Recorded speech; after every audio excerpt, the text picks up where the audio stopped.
Bhagavate Vasudevaya.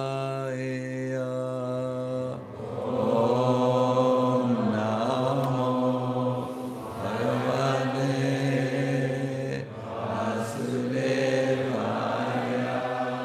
Om Namo Bhagavate Vasudevaya.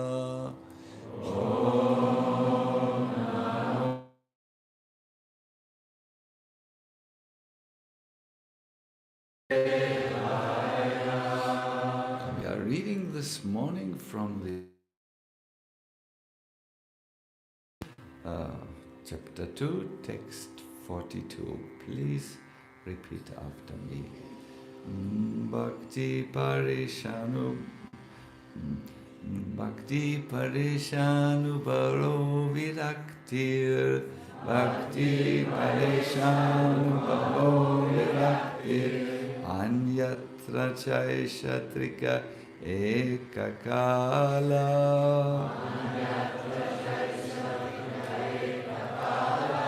Prapatyamanasya yatashnatashyus.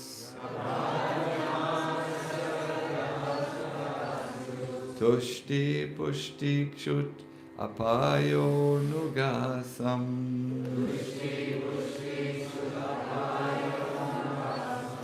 Bhakti parishanu bhavo viraktir. Anyatra chaisha trikaye kakala. Prapatyamanasya yatashnatashyus. Tushti pushti kshut apayo nugasam.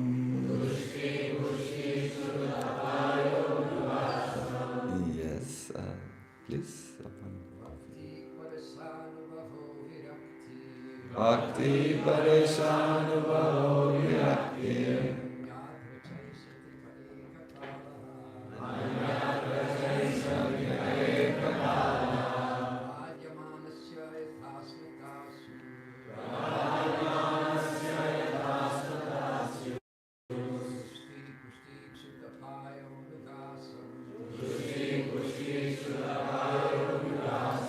Yes, one Vaishnavi, please.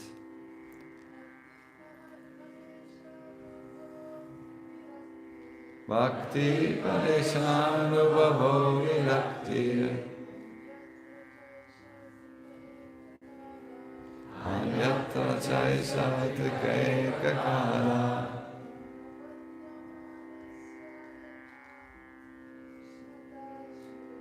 Prapatyamanasya yatashnatashyus. Tushti pushti kshut apayo nugasam. Yes, thank you very much. Bhakti, devotion, Paraisha, of the Supreme Personality of Godhead. Anubhavaha, direct perception. Virakti, detachment. Anyatra, from everything else. Cha, and. Eshaha, this. Trikaha, group of three. Ekakalaha, simultaneously. Prapatyamanasya, for one in the process of taking shelter of the Supreme Lord. Yata, in the same way as. Ashnata, for one engaged in eating. Syuhu, they occur. Tushti, satisfaction. Pushti, nourishment. Shut apaya, eradication of hunger. Anugasam, increasingly with each morsel. Translation. This is a very thought-provoking verse, so please be there with me. Devotion, direct experience of the Supreme Lord, and detachment from other things. These three occur simultaneously for one who has taken shelter of the Supreme Personality of Godhead. So what three things happen when you take shelter of Krishna? What is your experience like? First thing is Bhakti, devotion, yes, very good. Second, a direct experience of the Supreme Lord, yes. And the third, detachment from other things. And now Sukadev Goswami gives an example. This happens in the same way that pleasure, nourishment, and relief from hunger come simultaneously and increasingly with each bite for a person engaged in eating. No? Remember yesterday when you took your evening pizza, first you felt some great pleasure, I have heard from those who were witnessing you eating. Then you became nourished. And there came a time when you said, no more pizza. That is relief from hunger.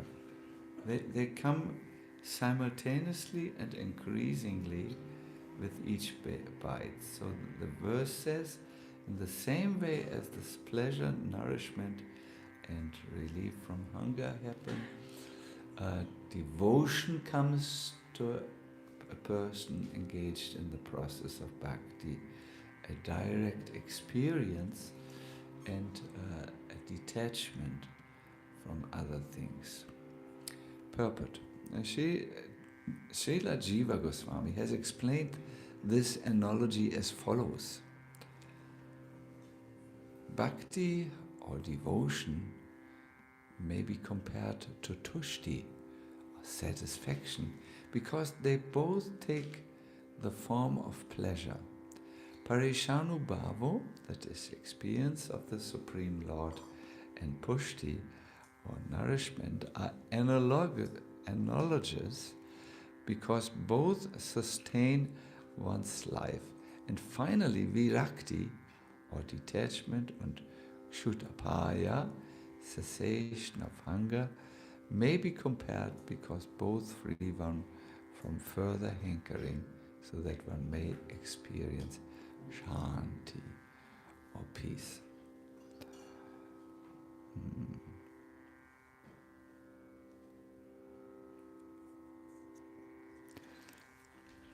It's a long purport. I will jump over some sections and come to this. The very pleasant analogy of a good meal is given in this verse. A hungry man busily consuming a sumptuous plate of food is not interested in anything else happening around him. In fact, he considers any other topic or activity a disturbance to his concentration on the delicious meal. Similarly, as one advances in Krishna consciousness, one considers anything unrelated to the devotional service of Krishna an obnoxious disturbance. Wow, this is a strong word. Such concentrated love of God has been described in the second canto of the Bhagavatam by the words Tivrena Bhakti Yogina Jajeta Purusham Param. One should not make an artificial show of renouncing the material world. Rather, one should systematically train the mind to see everything as an expansion of the opulence of the...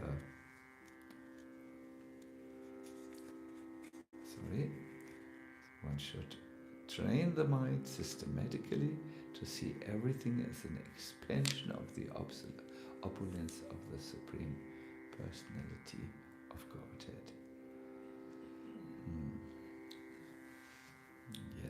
Yes, it's a long explanation, and I encourage you to read it in due course of time. Here, in the interest of our subject, we will go into relating this immediately to chanting.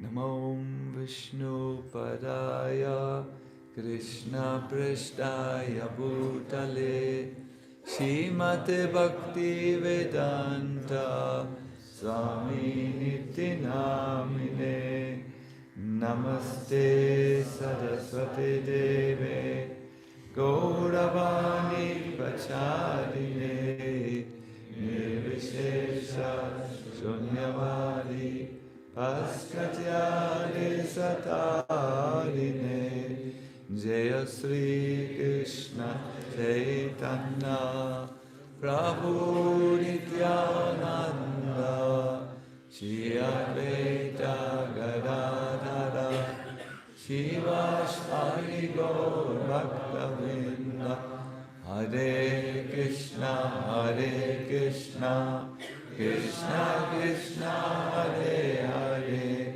Hare Rama Rama Rama Hare Hare. And the great focus of this text is a spiritual experience.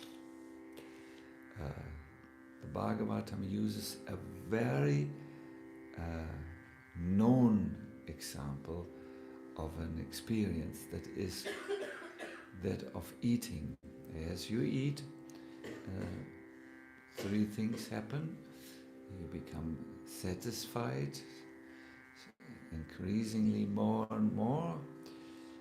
You become nourished, and you finally become free from any further craving for more food. In the same way, when you perform Krishna consciousness properly, there should be directly experienced things happening. You should directly experience this. In other words, Krishna consciousness is not so much a theoretical, head-oriented spirituality. It supplies an experience. The experience is you should feel bhakti, devotion increasing in your heart. Then there is a direct experience of the Supreme Lord and detachment from the material things. It is the strong opinion of some of our older devotees that the devotees in the movement for Krishna consciousness at this stage do not require so much more philosophy. They are already philosophically convinced. But what each one of us requires urgently, it's high time, is an experience of Krishna consciousness. It's an experience of devotion. It's an experience of the Lord.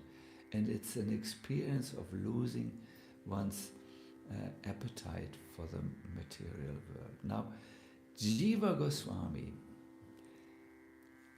who has written the Sacinandana, 6 treatises, or very important, deep philosophical points, works, makes an observation in the Bhakti Sandarbha, section 269.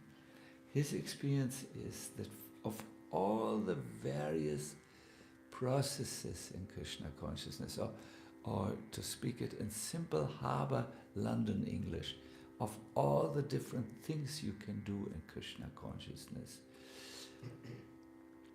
the chanting of Krishna's holy name provides that direct experience, because even in the beginning it can create, listen to this, extraordinary devotional feelings, so extraordinary bhakti, no?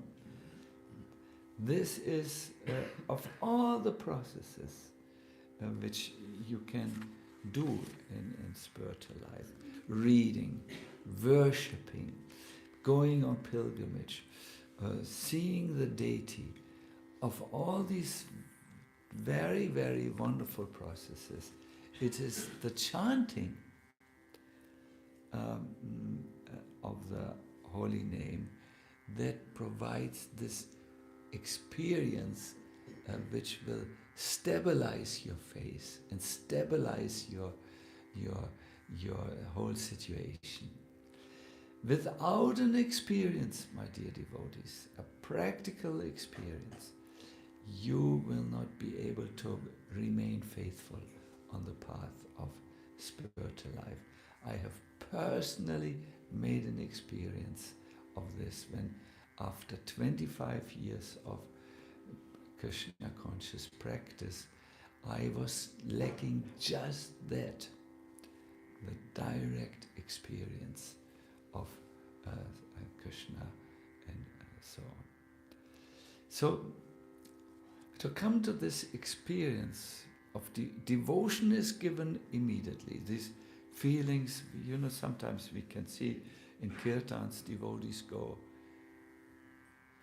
and they pray, or you see like this, or sometimes I have seen also devotees are moved so much that the men look down and scratch the floor, the ladies cry. So I have seen with my own eyes. There is an experience of devotion, but we can go further. The text explains to us we can be nourished by a direct experience of Krishna. Obviously, this is a journey, and I want to lay out the journey of chanting for most of us. It actually starts, the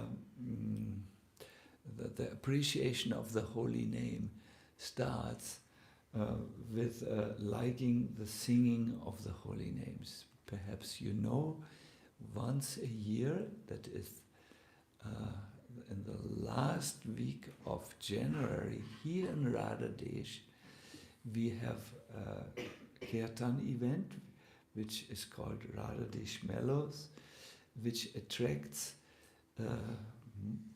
more than 1,000, isn't it, Gopinath?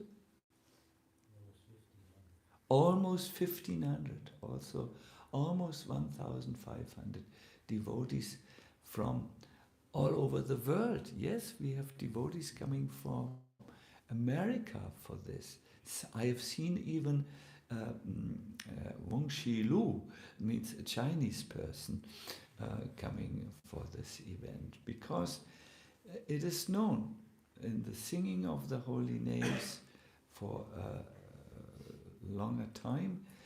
Yes, one develops a particular liking and devotional inclination.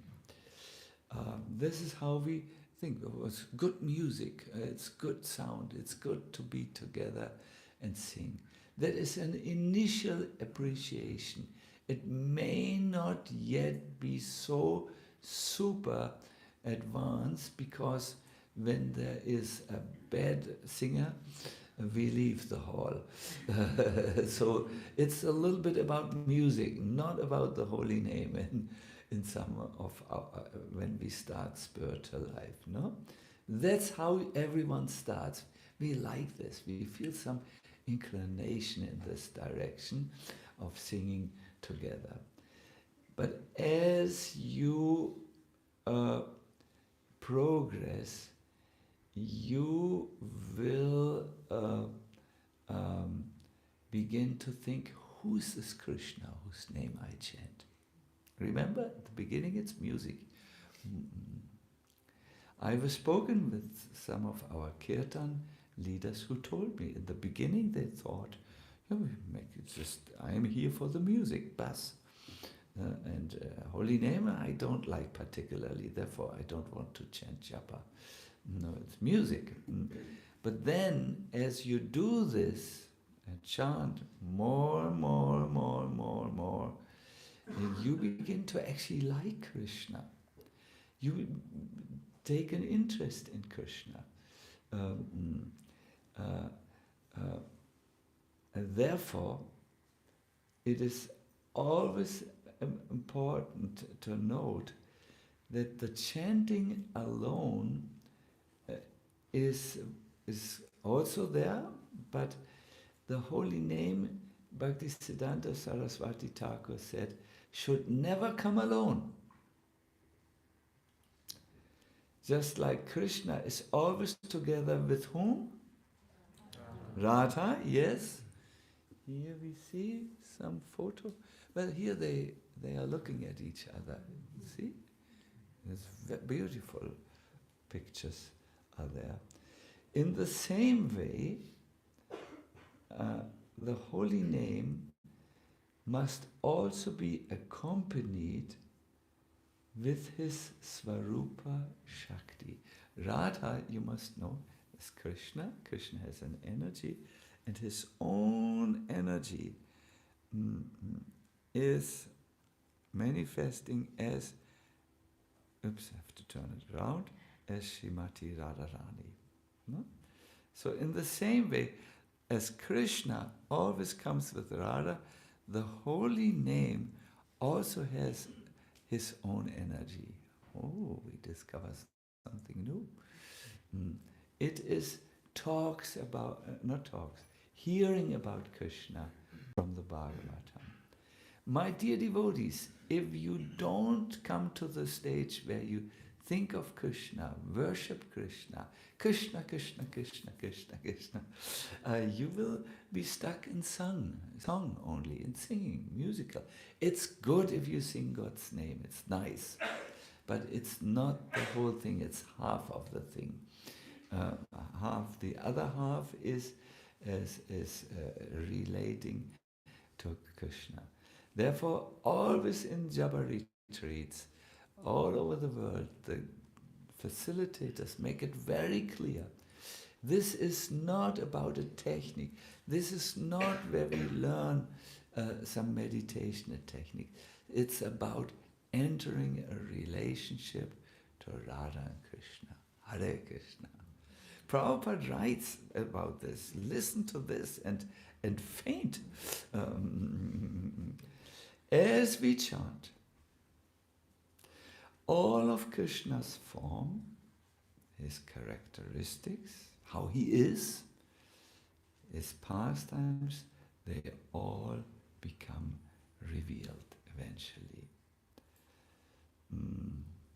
So only when the two come together,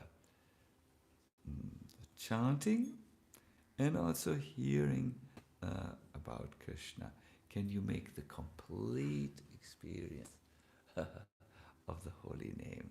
The experience will be eventually that Krishna, listen to this, is not different from his holy name. When you sing Krishna's holy name in such a devotional context for Krishna, then you are together with Krishna. And my dear devotees, this is so beautiful. This is so wonderful, because it gives us the one thing that you need for bhakti.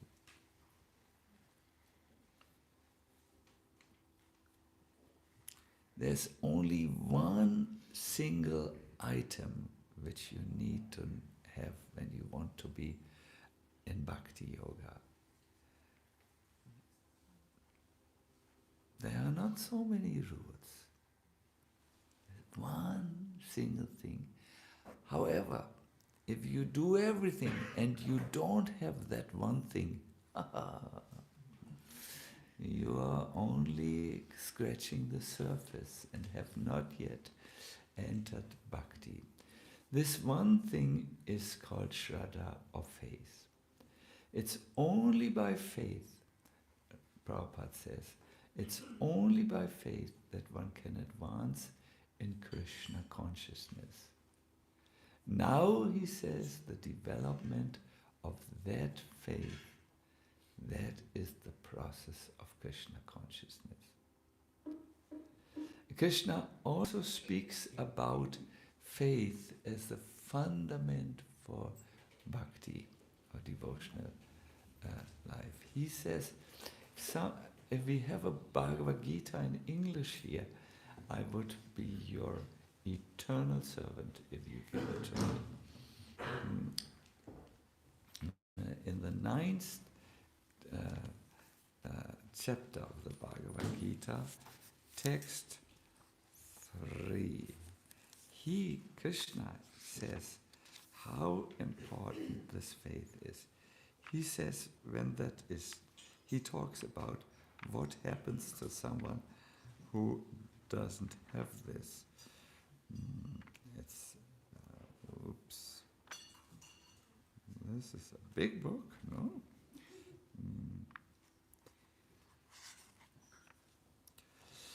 Ashadadana Purusha Damasyasya Parantapa Aprapyamang Nivatante Mrityu Samsara Vadmani.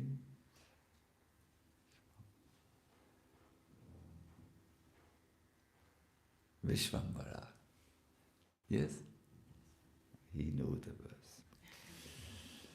Those who are not faithful, who don't have faith in this process of devotional service, cannot attain me, O conqueror of enemies.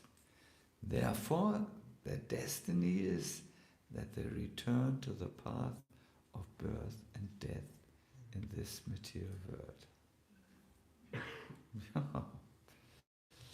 And faith, this is my main point today, is created by an experience. Like, I know when I was a child, I was deadly afraid of water.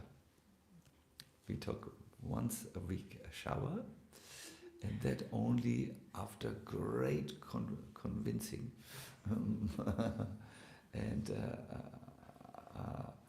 And then my parents said, it's time for you to learn swimming. I said, no. I'm afraid of water. I don't know what it is. If I would have been a devotee at that time, or born in a devotee family, I would have said perhaps in a past life I was a cat. But I couldn't argue with this argument of past life because I didn't know that there was one. But I was so afraid of water. And then my parents brought me to a swimming teacher, and he said, if you do these movements, with the hands you do like this, and with the legs you do shoop, shoop, shoop, simultaneously, then you won't sink in water. I said, no way. I'm sinking in water. I think it's from my mother's side. My mother saw when she was 4 years old, imagine her own mother drowning in the water and dying. So that was, I think, genetically recorded, and therefore I was perhaps so afraid of water. Imagine a little 4-year-old girl seeing drowning. Mother, the all and everything for a little child, no? So perhaps this is why I was so afraid of water. And then my parents, this, I don't believe you. It will not work with me. But see, others are swimming. Others are others. I'm different. But then I do remember that first time I was alone. I made sure no one would watch as I was thinking, failing, and I was exercising in water this deep, so there was no chance of me dying.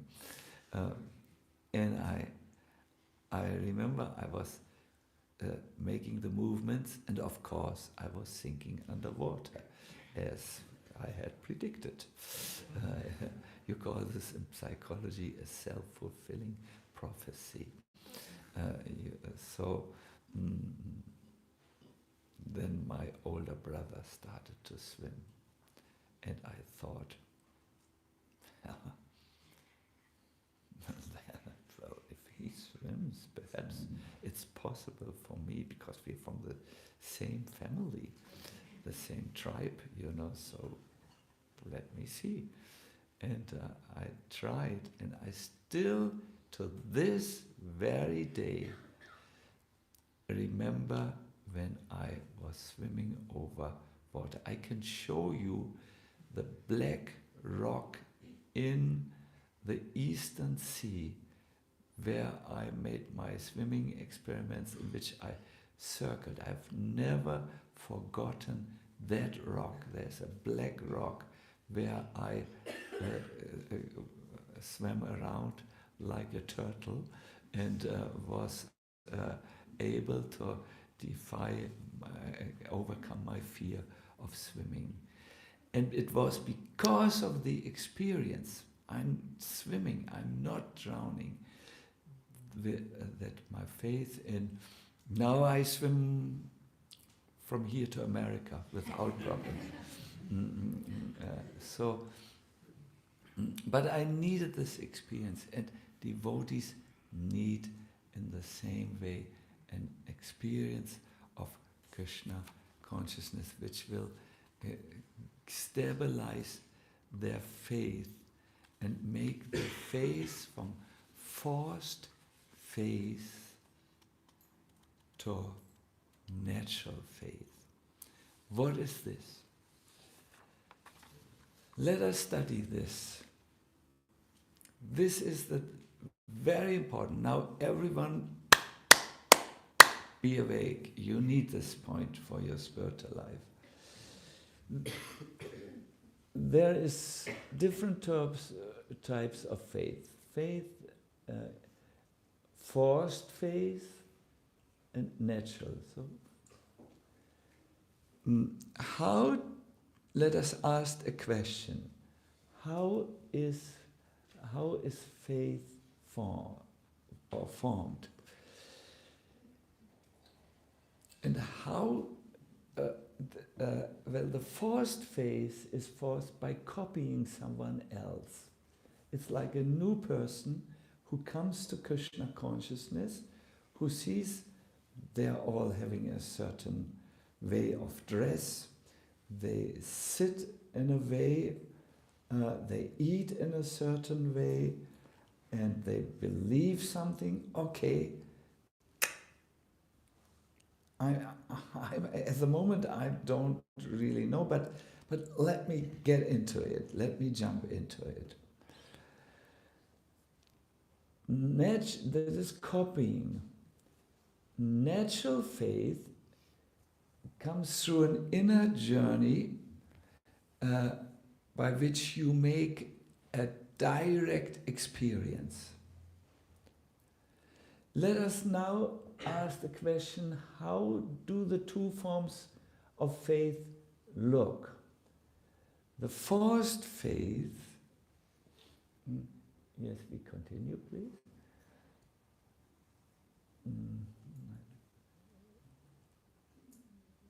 I'm sorry. Who is handling the instrument here?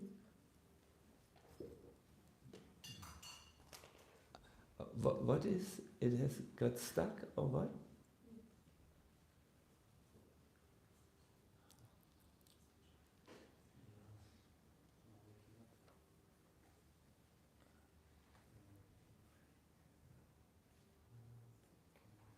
Then why don't you show the whole slide? Because I see some difficulty here coming. So I can take the devotees through the whole slide.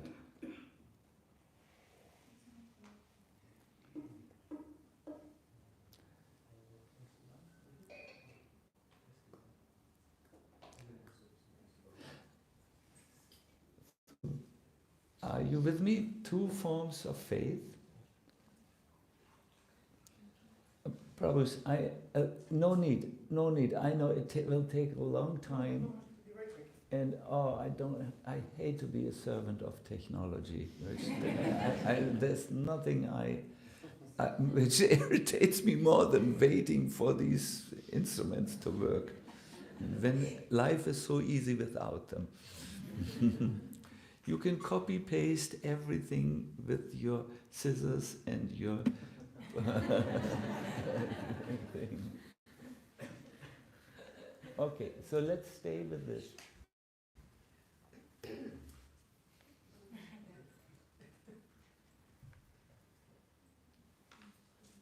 Oh, now it works. I'm sorry, I'm an irritable old man. So how is Bhakti performed in these categories? Well, when you force it, you do it ritualistically.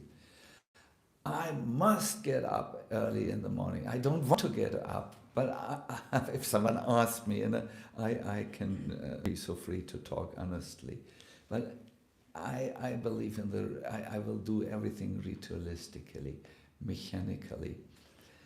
When you enter the realm of natural faith, you do it with an awareness, and I would like to say, out of your inner enthusiasm. Let's look at the motivation of these two forms of faith. The one who is forcing himself in Krishna consciousness, he ticks off a list and wants to fit in. The one who does bhakti out of a natural inclination, or does devotional service out of a natural inclination, he is different. He does it out of a sense of bhakti, of devotion. These two types of faith, the forced faith and the natural faith, have also different types of strengths. Sorry,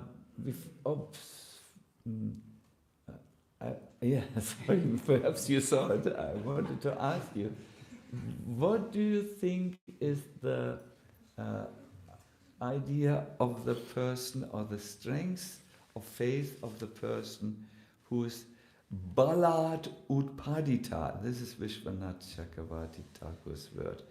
Who is forcing himself. Does he have a strong faith? No, it's very weak and short-lived. But because such a person who forces himself all the time puts so much effort in trying to maintain something, what he is not, he's very fanatic. Many observers have observed devotees at the beginning who are so insensitive and so fanatic because they are forcing themselves all the time. Fanaticism is nothing than an overcompensation of one's own weakness.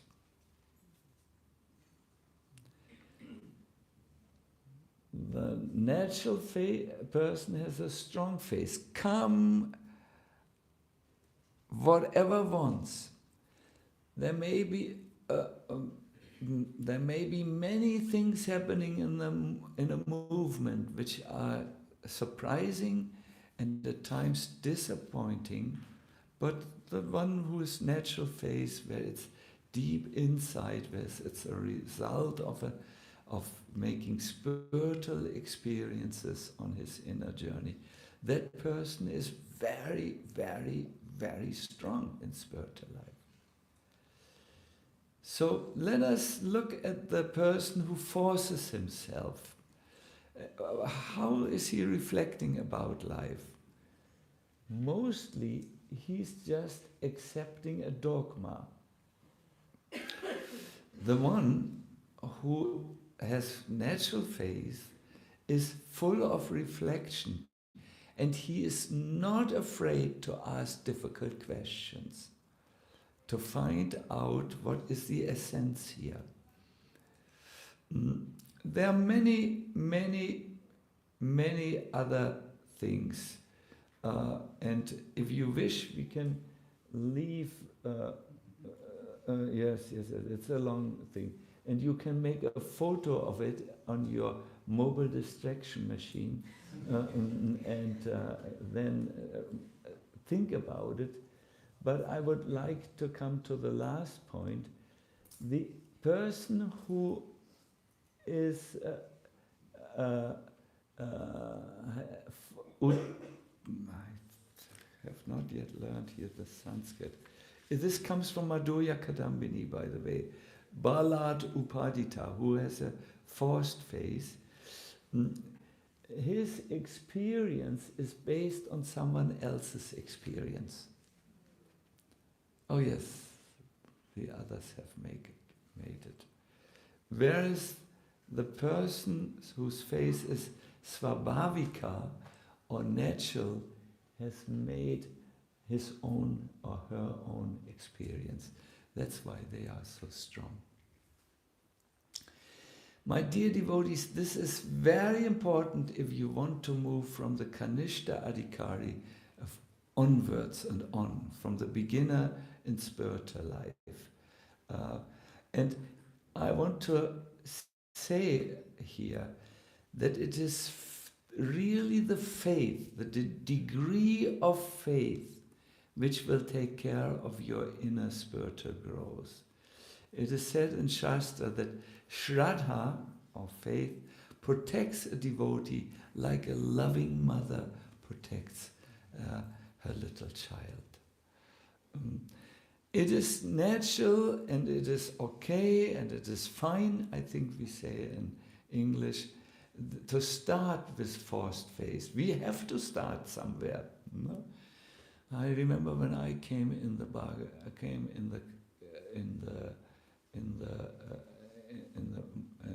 the temple, and I heard all these new things. To be very honest, I thought far out, but it was very difficult to understand. But I want this genuine spiritual life. So I recognize I don't know anything about spiritual life. So let me accept that we are eternal. Let me accept that there's reincarnation. Just let it stand, and then I think if I practice, I will at certain times have an experience. I've just written a text which where I reflect on my last meeting with Srila Prabhupada. We were 5 devotees in a room in London, and Prabhupada was receiving us. He was sitting in a rocking chair. He was very thin. We were all moved. And Prabhupada said in a whispering, strained voice, "So, have you understood our philosophy?" And we tried to give an answer. He wanted to know what we had understood.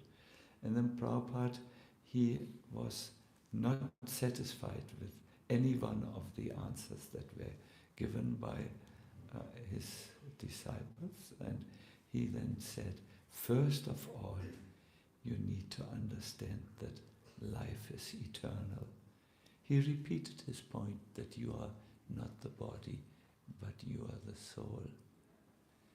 And I remember when I left the room, I immediately went to my notebook to write it down, just like he said it. And then I sat before this and said, have I understood really that I'm an eternal being? And I had to say, no, I have believed the teaching, but understand. And I prayed to Prabhupada at that time and said, please make me understand. Give me an experience.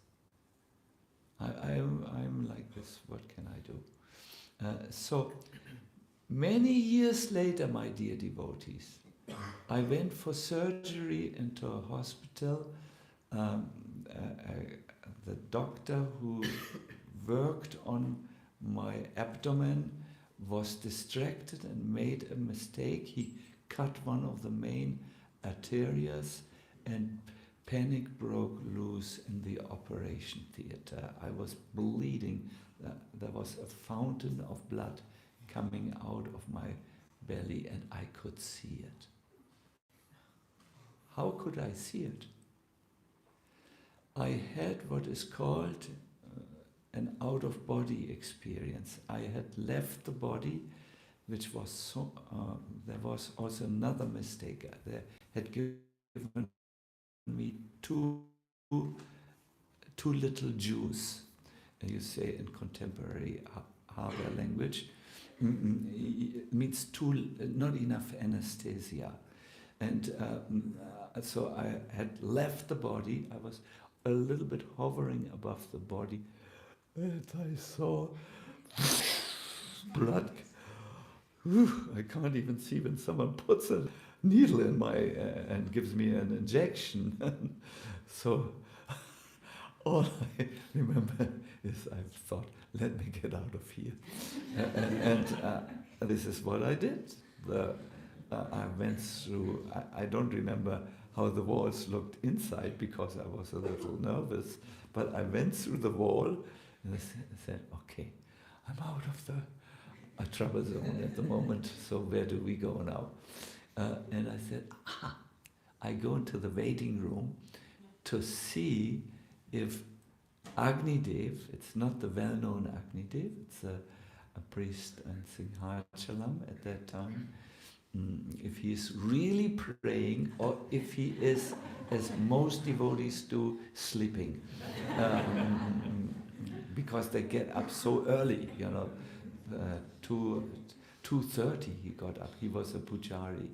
So I went into the pujari room. No, not pujari room, the waiting room. And I knew how to get there. I didn't walk, I just willed myself, and then without knowing the architecture of the architectural plan of the hospital, I ended up very quickly in the thing, what is it called, in the waiting room, and I heard him chanting the Brahma Samhita. Yes, he was praying. Then I thought, this is not the time for experimenting. I better go back because maybe this is it's my time here really. I have to be with the body, and I went back again, and moments later I was again back in the body. They had somehow temporarily fixed the cut in the arteria. It was not completely fixed. It broke up again, and I had to be operated a second time. But for now, it was closed. I was not losing all my blood, and I have documented this. I have on conferences. I've spoken about it. I won't get into further detail here. But I existed beyond the body and the brain. I was not the body and the brain, therefore. You follow the logic? I was someone else than the body and the brain.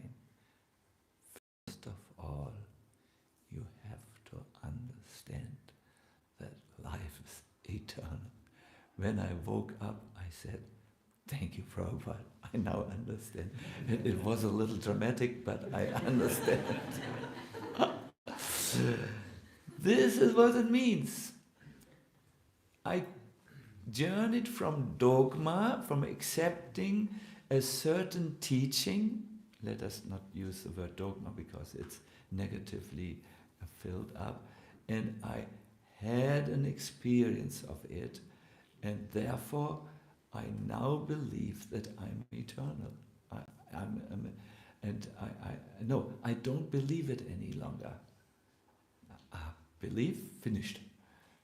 I know. There's a huge difference between the two. Huge. It does mean if someone would come with a knife now, I wouldn't be afraid because I'm still attached to the body, unfortunately. But I do know that I'm someone else. I'm not what you see. Yes, you laugh. This is profound. This is profound. Now, coming back again to our point of chanting. My dear devotees, this chanting will bring you to an experience. This is what the verse says and what we have experienced of this. And then you don't believe any longer, you just know. Just like someone who has eaten doesn't believe that eating satisfies him. He knows it. It's a huge difference. What will chanting do? And I think many of you have experienced this. Chaitanya Mahaprabhu, in his Shikshastakam, gives us 7 results, and you can check yourself if something has happened already. I think the first 2, if not 3, results we have some inkling of. First, Mahaprabhu said in the first verse, and we will chant it today in the workshop. If we chant the mirror of our consciousness, of our conditioned nature, our anarthas and samskaras. I'm sorry, I have not said it properly. When we chant, the mirror of our consciousness becomes cleansed. That means the thick layer across our soul of our anarthas, our conditioned nature, will go. And when we chant, we become free from the miseries of life. Mahaprabhu compares it with burning fire. They're so strong and acute. And also when you chant, as you chant, spiritual insights come to you. He gives a poetic analogy. He says, the lotus of your heart becomes opened by the rays of the moon of the holy name, which opens it, and you develop what this means, spiritual knowledge.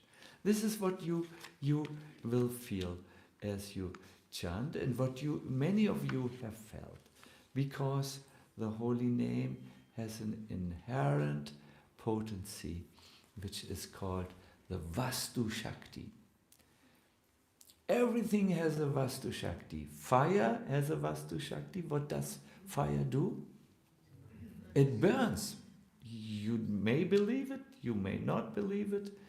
It has this inherent potency which is not dependent on our belief system. Time has an inherent Vastu Shakti. Means the Vastu, the object, time, has a Shakti. It moves forward. Now, my dear devotees, when we sat down, it was, breakfast was 10,000 light years away. Now it's only 10 minutes away. time has moved us on. Mm. Yes. In the same way, the holy name has a Vastu Shakti, and that Vastu Shakti is, it gives us devotion in the heart, it gives us experience of Krishna, and it gives us detachment from the non-Krishna, from what is non-Krishna. Yes. Oh, there's so much more, but time is running out. So, my dear devotees, would you not like to learn to chant, to have bhakti, to make an experience of Krishna, and to lose your attachment even to all the bang, bang, bang, bang, bang? I will not say it because many of you would faint by the understanding what I know about you. So I will not do that. Yes, it will, this chanting. But it is, as the Bhagavatam says, one must learn to properly chant and hear in the association of devotees. I think kirtan is very easy, because kirtan carries us. In kirtan we don't need to have an understanding about who's Krishna, but in japa you have to learn. We have to learn. All of us. I am the first one who has to learn this, so that all this happens. But from this discussion, especially this one here, I think you can understand that you need not forced faith. It needs to be natural. It needs to be realized. Can you, when you were hearing this and seeing this, have you seen the value of this?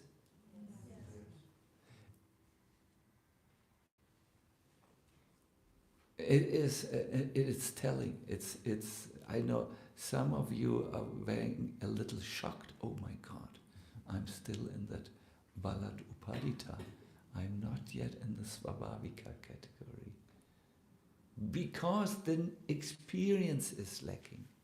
My dear devotees, and just like I had this experience of what I had prayed for this, or Prabhupada arranged it with Krishna, that I got this, it's a wonderful experience, but it's a little dramatical. I'm not saying every one of you should, okay, let's go, Govinda, now we take you in the surgeon's theater, we cut you open, and we give you little anesthesia so that you feel it, and then boom, you're getting out of the body and seeing you're not the body. And this I wouldn't recommend anyone. It's because I'm very, very bad person, very independent, very, very. So I needed the strong doses, I think. Like in my life, I've often gotten the strong doses. Yes, but I'm grateful. I'm grateful for all this. Now I can say, because it's over, that surgery is over. I don't know what Krishna still has in mind. Hour of death is also coming, and that is also some testing, I know. So what do you think?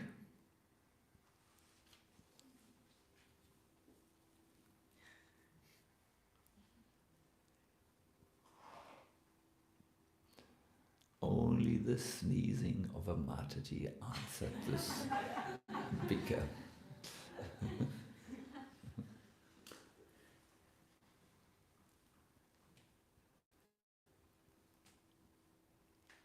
I think the question is, how do I make that experience in chanting? Because I'm chanting already since so long, but how do I make that experience that changes my life? And because we have little time here, I will just go to one thing. Do you remember what Chaitanya Mahaprabhu's instructions are in how we should chant? Trinadapi, yes. He talks about what there in this verse? One quality, humility, Siddhartha. Excellent. You have heard it already 1,000 times. I know it's in every third lecture in ISKCON you hear about humility.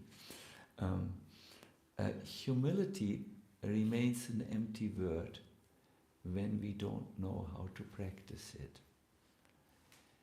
There are altogether 4 practices which you need to do to become humble. There's humility on the level of the body. This comes from Lord Brahma. There's humility on the level of the mind. There's humility on the level of the heart. With the body, it means to render menial service. Do you know what is menial service? Very simple services, sweeping, and so on. Humility on the level of the mind means to become aware of your shortcoming. Humility on the level of the heart means, could you imagine what you feel in the heart when you are humble?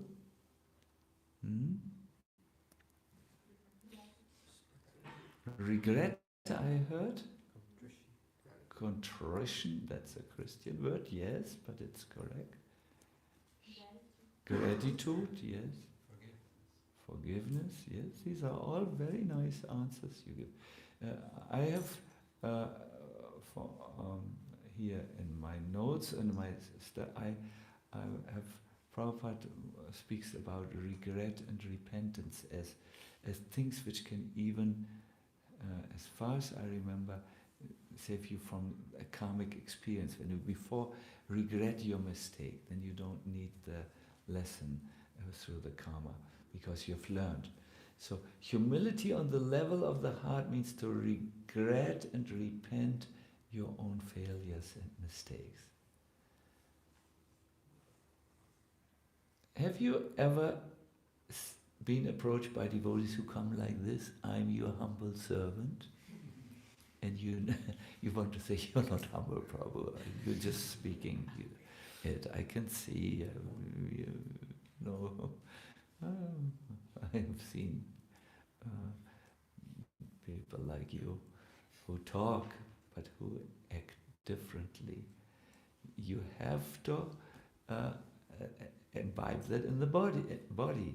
When someone who's approached by the temple commander and the temple commander or temple devotee says, could you please sweep the floor? And you say, get lost. I'm not a sweeper.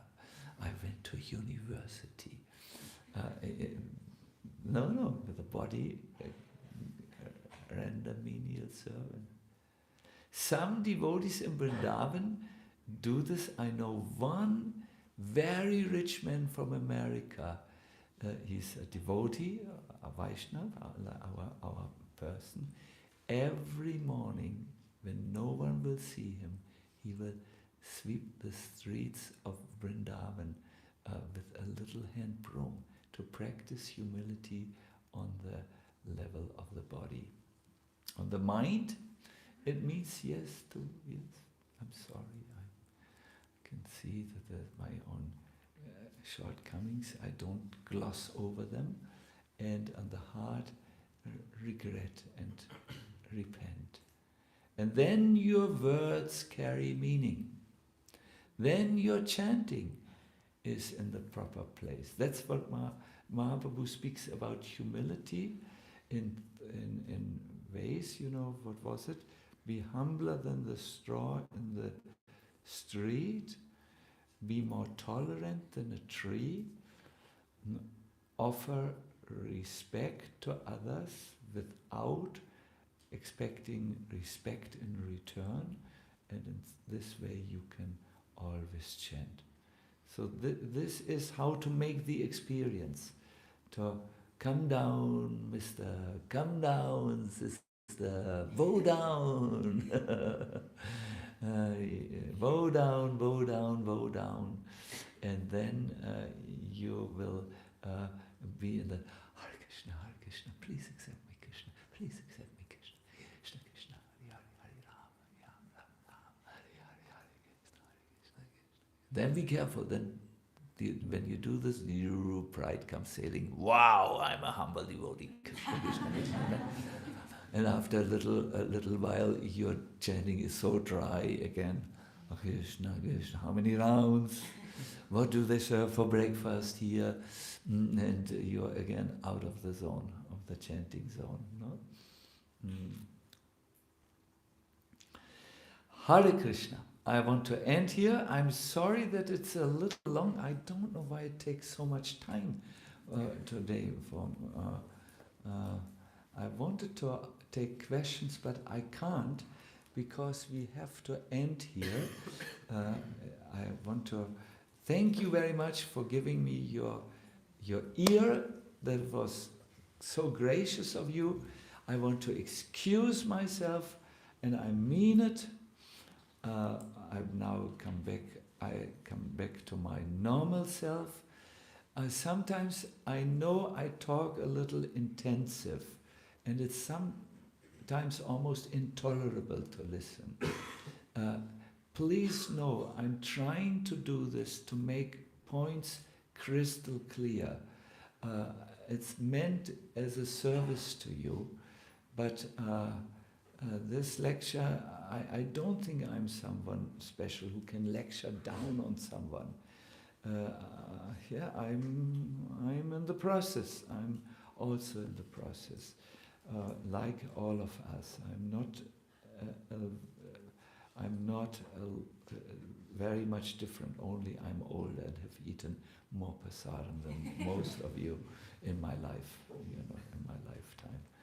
But that is not a qualification for bhakti.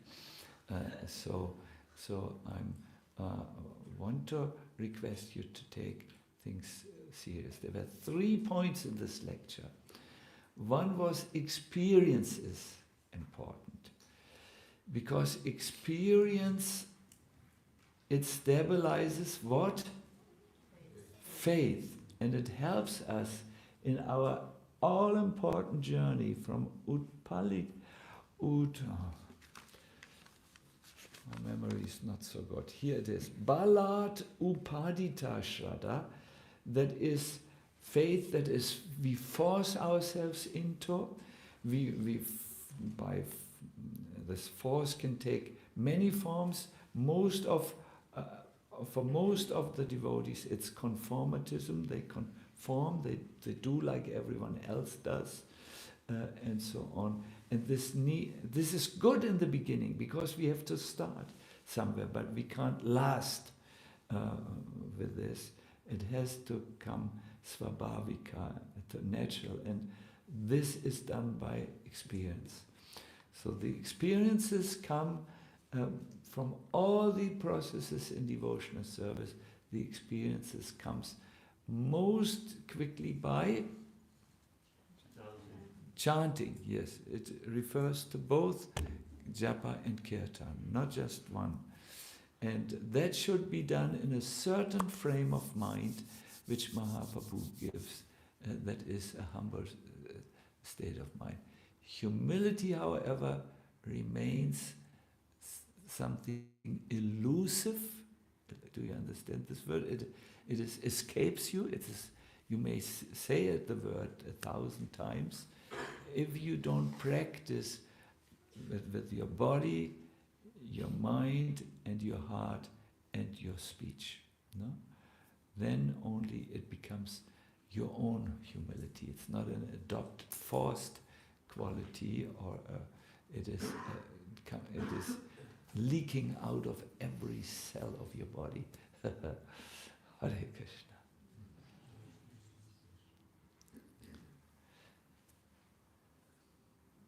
Srila Prabhupada ki jai, Sisi Gonitai ki jai, Shri Radha Gopinatha ki jai, Gaur Premanandi Hari Bol.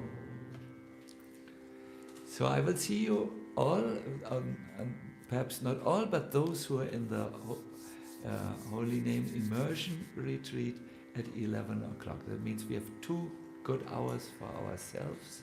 Now, please try to be on time because we start punctual, at least. Yeah, we never come too late in the Holy Name Immersion. Hare Krishna. And have a good appetite, good digestion, and pleasurable conversations. Very important part of going on a retreat. Get to know someone new, and Hare Krishna.